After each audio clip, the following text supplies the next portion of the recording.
Yo, what's up guys, Complies here. So today I'm going to be talking about a few things that we can do in-game and also some different Windows settings that we can change to help make our game look better, look more vibrant, more colorful, and also help you see enemies better. But before we get into the video, you guys know I have to do this. So if you guys like this video and if you guys like my channel, if I bring you any value at all, please remember to like, comment, and subscribe. As of right now, only about 11% of people who watch my videos are subscribed, so if you can bump that number up, that would be amazing. Also remember to hit that notification bell as I upload weekly. I do tips and tricks, montages, you name it, we do it all. I have the links to my other social medias in the description below. Twitter is definitely really the easiest way to get a hold of me. Or if you guys have questions or need help with anything, feel free to join the Discord. And most importantly, don't forget to follow me on Twitch. Now when this video goes up, probably a couple hours later, I'll be playing some Apex. So stop by, say hi. Anyways guys, that's it. Let's get right into the video. Alright guys, so the first thing we're going to want to do is go into our settings. And then the first option that we're going to be enabling is the colorblind mode. So scroll down a little bit and you'll go to accessibility and colorblind mode. Now I recommend playing on Tritonopia because I feel like it brightens up the colors. It makes everything a little bit more vibrant. So real quick, I'm going to show you what it looks like with and without. So this is what it looks like without colorblind mode. This is just the normal settings, normal colors, and this is what it looks like with colorblind on. So see how the colors pop a little bit more, everything's a little bit brighter. It's not too big of a difference, but I like using it just because I like my game to look nice. So yeah, this one's sort of personal preference, but if you guys want to enable it, make your game look a little brighter, that's what you want to do. Now we're going to be moving on to the video settings and I'll walk you guys through that real quick. Now the first one we're going to be going over is the brightness. Now I'd recommend playing on anywhere from 65 to about 80. I wouldn't cap it over 80 because once you start getting around that mark, everything starts to get sort of washed out and the colors start to look kind of dull and everything just gets really bright and white. And I found that 80 is sort of like the cap for brightness that you want to go to. Now real quick, I'm going to show you guys what it looks like when you're playing on the default 50 versus 80. So this is what it looks like when you're playing on the default 50 brightness. I mean, the colors are good, but the shadows are really dark. There's some really dark areas around the map, which could potentially lead you to not seeing someone as well as you could if you had your brightness cranked up a little bit. Now we're going to go back and I'll show you what it looks like with the 80 brightness. You don't have those super dark areas. I mean, the shadows are obviously still there, but they're not as dark as they were. Now you don't have to play on 80. I played on 70 for the longest time and I just recently turned it up to 80. It's going to be hard for some people to adjust, so I'd recommend starting out lower and sort of working your way up to anywhere from the 70 to 80 mark. But definitely if you're playing on like 60 or below, you're going to want to bump that up to at least 60, 65. So now we're going to go on to the next settings. So we're going to go back into our settings menu and then we're going to go down a little bit to the advanced tab.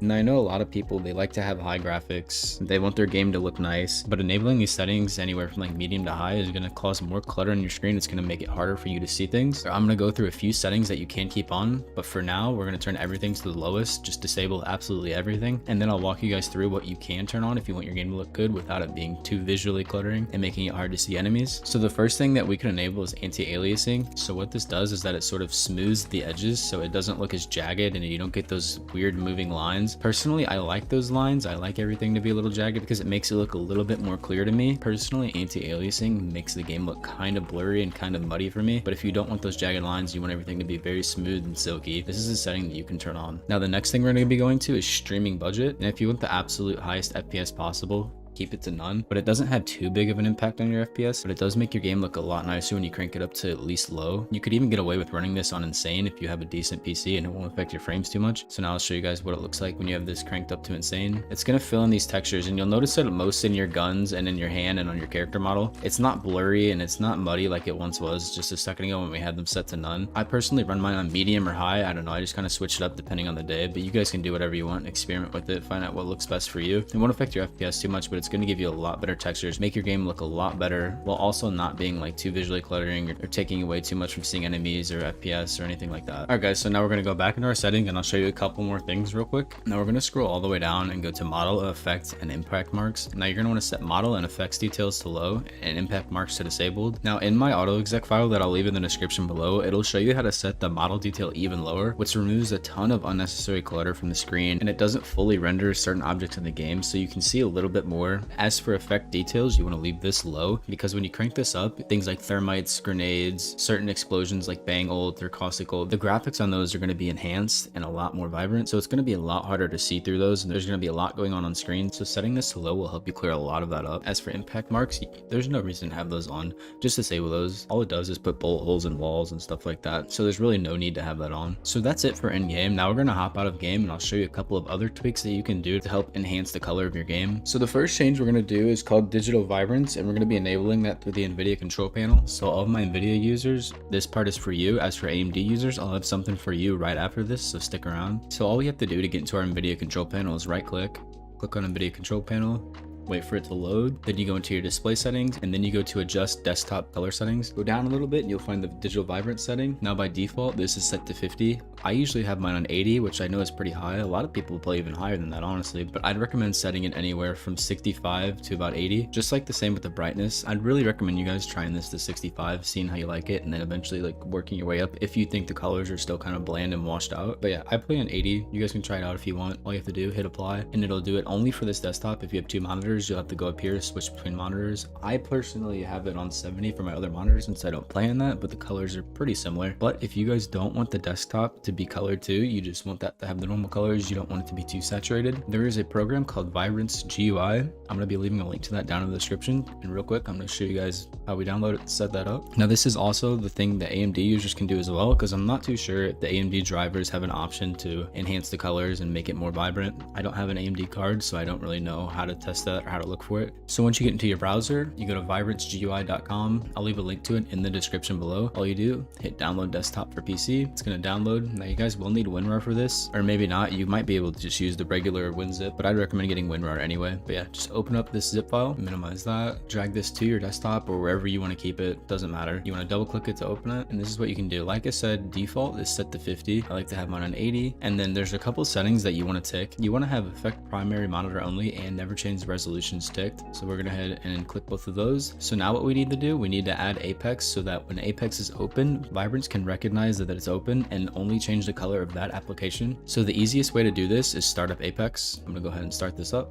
Now you don't really need to do anything in game, you just need to make sure you have that application running just so that Vibrance can recognize it and automatically import it into the programs. So now all you have to do is hit add, and right here we're going to look for the process called R5 Apex, and that'll be right here. Double click that. You want to make sure that you don't check this, you don't want to check this at all, and this is where you change your in-game Vibrance level. Now like I said before, I'd recommend anywhere from 65 to 80. I'm just going to go ahead and set mine to 80 right now, hit save, and that's all you do. So now every time you boot up Apex, it's only going to add the Vibrance when you're in the game. It's not going to affect your desktop or anything else like that. It's not going to affect your other monitor. Now another thing that you guys can do, if you have an NVIDIA card, I'm not sure if AMD has this, if you don't want to mess with Vibrance and you only want to go through your NVIDIA settings, what we're going to do is we're going to go back into Apex real quick. We're going to go into our NVIDIA shadow play menu. We're going to go into game filters, go to your style. You want to click one, click add filter. And what you can do here is go to color, click on the color menu, this setting right here, Vibrance. You can crank that up as well. Find your sweet spot, whatever you want, mess around with these settings. I don't have these settings enabled. I don't use them. I'm just showing you guys that it's another option that you can do. So I don't necessarily have the best settings. Don't copy these, just kind of mess around and figure out what works for you. But yeah, that's another method that you can do, guys. And for this last setting, you're not going to be able to see it. It's going to be completely monitor dependent, so it's going to vary a little bit from person to person, but you're going to have to change around a couple of monitor settings. Now I know each monitor represents color a little bit different, it shows things a little different, but I'm going to show you guys my settings, and it's just the last thing we can do to make your game a little bit more vibrant, a little bit more bright, pop a little bit more. So all you want to do is go into your monitor settings, and the things you're going to want to change are your brightness, your contrast, and your saturation. Now like I said, I'm not showing this because you guys probably all have different kinds of monitors. No one's going to have the same thing. Each manufacturer has a different menu, but each manufacturer should have these same settings that you can change. So I'm just going to walk you through the general ones that you can do. Now the first one is going to be brightness. Personally, I have mine on my monitor cranked to 100, and I know you guys think I'm probably playing on really bright settings, but that really helps me with the shadows and picking out enemies in dark spots. So I'm not really missing a ton of stuff when I'm going into dark places or checking dark corners or things like that. And the next setting is going to be saturation. I have mine cranked to 80, which I think default on most monitors is about 50 or so. I'm not sure. Like I said, each monitor varies. Now the last setting we're going to be doing is contrast. I didn't bump mine up too much. I bumped it up to 60, which is 10 above the default of 50. And all this does is make it so my colors don't look as washed out as they did before. Kind of sharpens the darks a little bit, I'd say, and gives it a nice contrast. I know that's not really the best explanation, but try it out for yourself, guys, just so you see what I'm talking about. Now that's it for this video. Like I said earlier, I will be leaving links to my auto exec